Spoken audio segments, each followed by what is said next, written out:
नमस्कार भाई लोग, रिएक्शन बाय विमलेश में आप सबका स्वागत बाटे। भोजपुरी के सिनेमा इंडस्ट्री से एगो ट्रेलर रिलीज भइल बा। फिल्म का नाम बाटे समाज में परिवर्तन, जो काफी अच्छा लागल। तो सोचली कि ट्रेलर के बारे में आपके कुछ जानकारी दें हम तो ट्रेलर देखली। ट्रेलर काफी अच्छा बा। फिल्म का जे डायरेक्टर बाटे धीरज ठाकुर बाड़न, एवं main lead heroine Amrapali Dubey बाड़ी, जो पूरा फिल्मी उनके इर्द गिर्द घूमत बाटे, जो काफी अच्छी तरीके से दिखौले बाटे। एक औरतन के ऊपर का अत्याचार होता है, औरतन समाज में कितना ज्यादा दिक्कतें बाटे, वो सारी फिल्म में दिखौले बाटे। यही से फिल्म का नाम बाटे समाज में परिवर्तन। हम तो चाहते हैं कि ऐसा परिवर्तन समाज में होके, भोजपुरी इंडस्ट्री में भी होके, भोजपुरी समाज में भी होके, हर जगह ही परिवर्तन के जरूरत बाटे।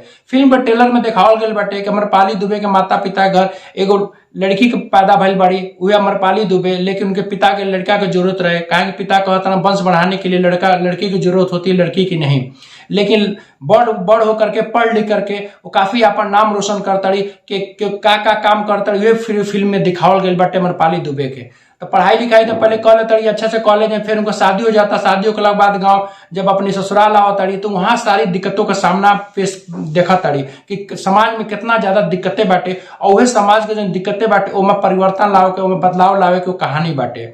आवताड़ी तो देखा ताड़ी गांव में ना गांव में सड़क बाटे, ना गांव में अस्पताल बा, ना गांव में कोई स्कूल बाटे, जेकरी वजह से कोई भी लड़की कहीं के पढ़ नहीं पावत। लड़की केवल घर में ही सब बैठे रहते लोग। गांव का भी समाज जो बाटे तो ये कहता कि लड़कियों को पढ़े लिखे का जरूरत बाटे, इन लोग को तो चूल्हा चौकी करे के बाद ब्याह शादी हो तो घर संभाले के बाटे। लेकिन काफी ज्यादा बदलाव की जरूरत बाटे हर समाज में, तो वह दिखावल गया पूरा फिल्म में। फिल्म काफी अच्छा बाटे। वही बेटी बचाओ बेटी पढ़ाओ के ऊपर सारी कहानी निर्धारित बाटे। आजकल हर जगह भी कितना भी समाज आगे बढ़ जाओ, लेकिन लड़कियों के आज भी एक तुच्छ के नजर से देखल जाला। सिर्फ यही कि भाई इसको क्या पढ़ने लिखने की जरूरत बाटे, का अपन बर भी आओ घर बच्चा से घर संभरियन, बच्चा पैदा करियन, सारा काम करने के लिए पढ़ने के लिए लड़की की जरूरत है। आदमी पढ़ी लिखी, लड़का पढ़े लिखी, औरतन का जरूरत बाटे। तो वह समाज का परिवर्तन अमरपाली दुबे दिखावा ताड़ी।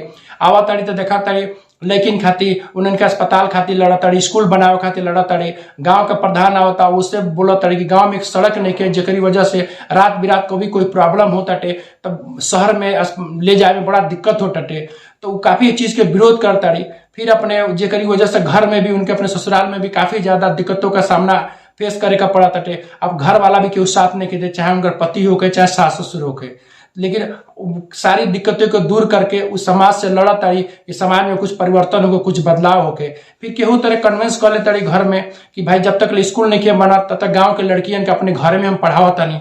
लेकिन घर वाला मान जाता ना सर, तो घर में ही ब्लैक बोर्ड लिया करके गांव के बच्चियों के पढ़ावत ताड़ी। उन लोग के सेल्फ डिफेंस के बारे में कुछ कराटा जूडो सिखावत ताड़ी कि एन मौका पर रात बिरात से कहीं लड़की स्कूल पढ़े लिखे जा ताड़ी लोग, तो केहू भी गुंडा बदमाश छेड़ो तो कम से कम अपन सुरक्षा अपनी हाथ में भैया बा। लाठी बंदूक नहीं खेल, लेकिन कुछ सिखले बड़ू कराटा जूडो तो ये रही थे कम से कम लात घुसा मार के तू उलाट देगो रास्ता में। तो वे अपने घर में ट्रेनिंग देता रही, काफी समाजों को विरोध कराता है भाई लड़कियों की का सिखावती है, लेकिन सिखावत रही जूडो कराटा सिखावत रही, और काफी अच्छा लगा था। फिर एक समय ही होता गाँव का जो प्रधानी का चुनाव होता 30 होता गाँव का प्रधान ये तरह के उनकर बात सुनत नहीं थे, तब प्रधानी के चुनाव में विरोध कर कि हमने वोटे ना दिहल जाए। जब विरोध हुई तब शासन प्रशासन जागी, और जब शासन प्रशासन जागी और शासन प्रशासन जब गाँव में आई तो फिर ओकर आगे अपन जोन भी बाटे समस्या बतावल जाए कि सड़क निकल बनावत, जितना सड़क बनाव के आवत आटे कुल पैसा लूट खा जाता गांव का प्रधान। तो काफी अच्छा लगा था, कहानी काफी अच्छी बाटे।